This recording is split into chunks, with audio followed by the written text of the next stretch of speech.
பார்த்தீங்கன்னா நம்ம தோட்டத்தை நம்ம லோகனை பார்க்க வந்திருக்காரு. அவரு தான் சொல்லி இயற்கை விவசாயம் நான் பண்ணிக்கிட்டு இருக்கிறேன். அவரு தான் எல்லா சப்போர்ட்டும் பண்ணினாரு. எனக்கு என்னென்ன பண்ணணும், என்னென்ன திரவம் போட்டால் எப்படி ரெடி ஆகும் அப்படின்னு வந்து கத்திரிக்காட்டுக்கு வந்து சொல்லி கொடுத்தாரு. அதை வந்து இன்னைக்கு பார்க்க வந்திருக்காருங்க. நாமக்கல் இயற்கை விவசாயி பூபதி இன்னைக்கு பதிவில் பார்த்தீங்கன்னா லோகன் வந்திருக்காரு. அவர் சொன்னது தான் போட்டிருக்கிறேங்க. இது பழக்கரைசல், மீனமில கரைசல், இது புண்ணாக்கு கரைசல். அண்ணன் பார்த்து சொல்லுவாருங்க இதில் எப்படி கரெக்டாக எல்லாம் பண்ணியிருக்கிறேன்னா அப்படின்னு காட்டுப்பாங்க. இப்போ பழக்கரைசல்னா இந்த மாதிரி இருக்கணுங்க. எந்த அளவுக்கு நுண்ணுயிரி ஃபார்ம் ஆயிருக்குன்னு பாருங்க. இது பூராமே நம்ம சாணப்பாசி கரைசலை வச்சு போட்டது தான். நல்லா ரெடியாக இருக்குது.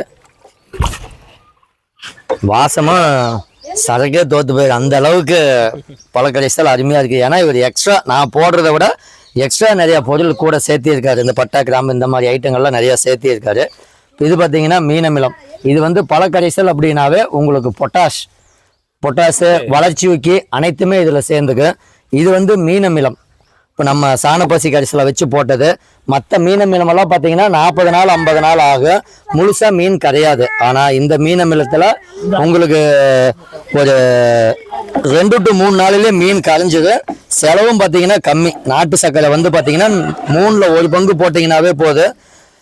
நமக்கு ரிசல்ட்டாக அருமையாக இருக்குது. இதை ஓப்பன்லேயே வச்சுக்கலாம், மூடணுங்கிற அவசியமே கிடையாது. ஏன்னா விவசாயிகள் வந்து மூடி வைக்கணும். 40 நாள் நாய் கடிச்சது, நாய் வந்து இழுத்துருப்பாங்க. இதுக்கெல்லாம் எதுவுமே கிட்டையும் வராது, ஈயே வராது. அப்படியே இருந்தாலும் 2-3 நாளைக்கு சுமல வரும்.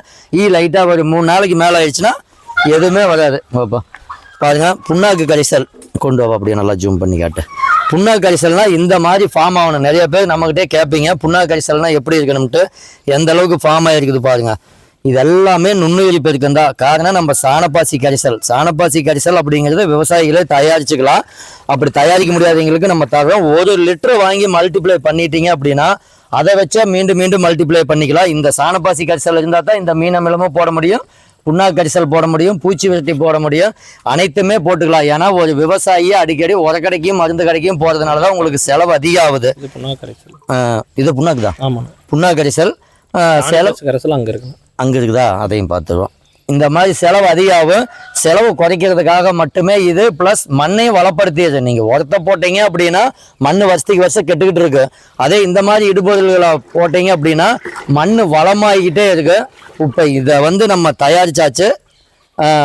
இப்போ இதனுடைய அனுபவத்தை பற்றி, ஏன்னா விவசாயியே சொன்னாதானே மற்ற விவசாயிகளுக்கு புரிதலாக இருக்கு. ஏன்னா இன்னைக்கு நம்ம வந்து ஒரு செய்தி, அதாவது ஒரு யூடியூப் இந்த மாதிரி இதில் பார்த்து தான் மக்கள் நிறையா மாறுறாங்க. அந்த மாறுதலுக்கு ஒரு எடுத்துக்காட்டாக நம்ம பூதி இருக்கிறார். இப்போ பார்த்தீங்கன்னா இது எல்லாமே வந்து அண்ணன் சொல்லி தான் வந்து நான் ரெடி பண்ணி இந்த அளவுக்கு கொண்டாந்துருக்கிறேன்னா அண்ணன் இல்லைன்னா கண்டிப்பாக என்னால் இந்த இடத்த வந்து இதெல்லாம் பார்க்க முடியாது. இது என்னன்னே எனக்கு தெரியாது. சொல்லி கொடுத்தாரு, அதே மாதிரி பண்ணி கொடுத்துருக்குறேன். இப்போ அடுத்தது காட்டு கூடுறதும் வீடியோ போடுறேங்க. காட்டை வந்து நீங்களே மொதல் வீடியோவில் பார்த்துருப்பீங்க எந்த அளவுக்குன்னு. இயற்கை விவசாயம் பண்ணங்காட்டி இந்த அளவுக்கு கொண்டாட முடிஞ்சது. பரவாயில்லைங்க, எல்லாமே நல்லா இருக்குது. லோகன்னு சொன்னதுனால பண்ணனால செலவு எவ்வளோ ஆச்சுன்னு செலவு பார்த்தீங்கன்னா ரொம்ப கம்மி. குறைஞ்சபட்சம் இது எல்லாம் போடுறதுக்கு எனக்கு 1000 ரூபா தான் வந்திருக்கும். 1000 ரூபாயே அதிகம் தான் நான் சொல்கிறது. பழமெல்லாம் வாங்கி போட்டேன். எல்லாமே எங்கே குறைவாக கிடைக்குமோ வாங்கி தான் போட்டேன். இப்போ பரவாயில்ல, செலவு வந்து ரொம்ப கம்மி. 1000 ரூபாய்க்கு கொடுக்குறேன்னா ஒரு பொட்டாசு ஒரு மூட்டை வாங்கினோம்னா 2500 2500 போட்டு வாங்கணும். ஒரு ஏக்கராவுக்கு 4 மூட்டை வாங்கணும். நான் 200 லிட்டருக்கு போட்டிருக்கிறேன். 200 லிட்டருக்கு பார்த்தீங்கன்னா ஒரு 300 ரூபா தான் செலவு பண்ணியிருப்பேன். பொட்டாசு ரெடியாக அது ஒரு ஏக்கருக்கே போதும். ஒரு ஏக்கருக்கே போதும். 300 ரூபா தான் செலவு. அது நம்ம ரிஸ்க் எடுத்தால் தான் கண்டிப்பாக வந்து இது பண்ண முடியும். பரவாயில்லைங்க. மீனமிலம் பார்த்தீங்கன்னா கடையில் போய் வாங்கினீங்கன்னா மீனமிலா ஒரு லிட்டர் மீனமிலா 250 ரூபா. 1 லிட்டரு 300 ரூபா இல்லாத வாங்க முடியாது. நான் மொத்த செலவே இதுக்கு ஒரு 500 ரூபா தான் செலவு பண்ணிக்கிறேன். 200 லிட்டர் மீனமிலாம் ரெடியில் இருக்கு. இந்த சாணப்பாசி கரைசல் நம்மகிட்ட இருக்கு. அதான் மீன் ஃப்ரீ. சக்கரை மட்டும்தான் நமக்கு செலவு.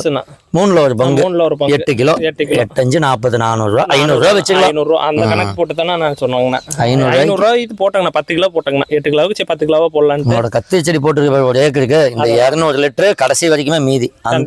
ஏன்னா அருமையா வந்துருச்சு. புது தலைச்சத்து நிறைய இருக்குது. லைட்டா கொடுத்தா போதும். பார்க்கணும். உன்ன மாதிரி எந்த நேரமும் மோர் கரைசல் ஸ்ப்ரேவுக்கு மோர் கரைசல். அடுத்தது இது வந்து மோர் கரைசல் எதுக்குன்னு பார்த்தீங்கன்னா, பூக்காத செடியும் பூக்கும், காய்க்காத மரமும் காய்க்கும். நம்ம முன்னோர்களே சொல்லிட்டு போயிருக்காங்க. அந்த அடிப்படையில் தான் நம்ம பூதியும் போட்டிருக்கிறாரு. இது வந்து பாத்தீங்கன்னா 10 லிட்டருக்கு 1/4 லிட்டரு தேங்காய் பால் போட்டிருக்கியாப்பா? இன்னும் இல்லைண்ணா. சரி, தேங்காய் பால் இப்போதான் போட்டிருக்காரு. இப்போ சொன்னதுக்கு அப்புறம் தேங்காய் பால் கொஞ்சம் சேர்த்திட்டா அப்படின்னம்னா நல்லா செடி கொழுப்பு சத்து நல்லா புரோட்டீனோட வரும். காய்கள் பெருசா இருக்கும், பூவும் திருச்சியா இருக்கு. ஏன்னா வரும்போதே பூ பெருசா வந்ததுன்னா காய் நல்லா பெருசா வரைக்கும் மினுமின்னு இருக்கு. நம்ம மோர் கரைசலுக்கு எத்தனை நாள்ல கொடுக்கணுங்கண்ணா?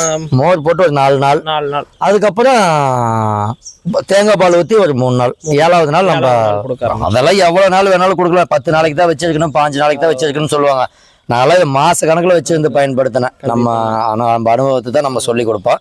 அதனால ஒன்றும் பாதிப்பு இல்லை, நல்லா இருக்குது. அப்போ என்ன பண்ணோம்னா மாச கணக்கு ஆகும்போது 1/4 லிட்டர் போடுறத ஒரு 50 மில்லி குறைச்சிக்கலாம். இன்னும் கொஞ்சம் நல்லா அதிகமாயிடுது, நமக்கே தெரியும். இது பாருங்க, நம்ம மொட்டலி விட்டுக்கிட்டே இருக்குங்க. செம்ம ரிசல்ட் இதெல்லாம். காரணம் என்னன்னு பார்த்தீங்கன்னா இன்னைக்கு விவசாயிக்கு எதனால நட்டம் வருது? ஒரு இடுபொருளை போய் விலை கொடுத்து வாங்குறோம். இப்ப நம்மளுடைய கான்செப்ட் என்ன? முதலீடு தான் உழைப்பு. முதலீடு நம்ம உழைக்கும் போது நமக்கு நட்டம் வராது. விலையா விற்கல, 100 ரூபாய்க்கு போற பக்கம் 50 ரூபாய்க்கு போனாலும் நம்மளோட முதலீடு வந்து உழைப்பு தான். அப்படிங்கிற நமக்கு நட்டம் வராது. அதே விவசாயி கடையில இன்னைக்கு மருந்து வாங்கினா கொஞ்சம் காசா, நீ கெமிக்கல் விவசாயி தான் ஆரம்பத்துல எவ்வளவுக்கு வாங்கியிருப்ப கெமிக்கல்.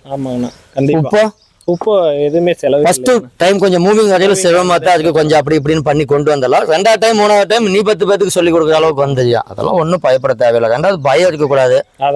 இதுக்கு உள்ளேன்னு இறங்கிட்டோம்னா துணிஞ்சு செய்யணும். லாபமும் வரும், நட்டமும் வரும். கெமிக்கல்ல மட்டும் எல்லாமே புதுசா விவசாயிகள் வந்தோன்னே என்கிட்ட அதான் சொல்லுவாங்க.